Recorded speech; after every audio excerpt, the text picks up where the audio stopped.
ওমরা বা ভিজিট ভিসায় সৌদি যাওয়ার ক্ষেত্রে মেনিনজাইটিসের টিকা বাধ্যতামূলক করছে দেশটি। আগামী 10 ফেব্রুয়ারি থেকে লাগবে টিকার সনদ। স্বাস্থ্য অধিদপ্তরের নির্ধারিত হাসপাতাল ও সিভিল সার্জন অফিসে অর্থের বিনিময়ে মিলবে এই টিকা। তবে টিকার পর্যাপ্ত মজুত নিয়ে রয়েছে শঙ্কা। আগামী 10 ফেব্রুয়ারি থেকে যারা ওমরা এবং ভিজিট ভিসায় সৌদি আরব গমন করবে তাদের জন্য মেনিনজাইটিসের টিকা বাধ্যতামূলক করেছে দেশটির কর্তৃপক্ষ। বিমানবন্দর কর্তৃপক্ষ বলছে যাওয়ার 10 দিন আগে নিতে হবে এই টিকা। মেনিনজাইটিস ভ্যাকসিন অবশ্যই 10 দিন পূর্বে অর্থাৎ ট্রাভেলের 10 দিন আগে তাকে নিতে হবে। অর্থাৎ 10ই ফেব্রুয়ারি থেকে যদি শুরু হয় তাহলে 1 ফেব্রুয়ারি অনওয়ার্ড যারা ট্রাভেল করবেন বা 31 অফ জানুয়ারি অনওয়ার্ড যারা ট্রাভেল করবেন they must be having the vaccination. এছাড়া প্যাসেঞ্জার যাদের বয়স 1 বছরের কম ইনফ্যান্ট তাদের এই ভ্যাকসিনেশনের প্রয়োজন নেই। আর যদি গত 3 বছরের মধ্যে ভ্যাকসিনেশন নেওয়া হয়ে থাকে তবে সেই সম্মানিত যাত্রীরও তা নেওয়ার দরকার নেই। যারা আগামী 10 ফেব্রুয়ারি সৌদি আরব যাবেন তাদের ফেব্রুয়ারির 1 তারিখ অবশ্যই টিকা নিতে হবে। তবে এই টিকা লাগবে না কাজের জন্য যাওয়া কর্মীদের। দেশে এই টিকা আমদানি করে এমন একটি প্রতিষ্ঠান বলছে এর আগে এই টিকার মাসে 300 বা তার কাছাকাছি চাহিদা ছিল।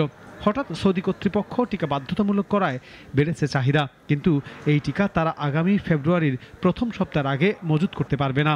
মজুত করলেও রয়েছে নানা হিসাব নিকাশ।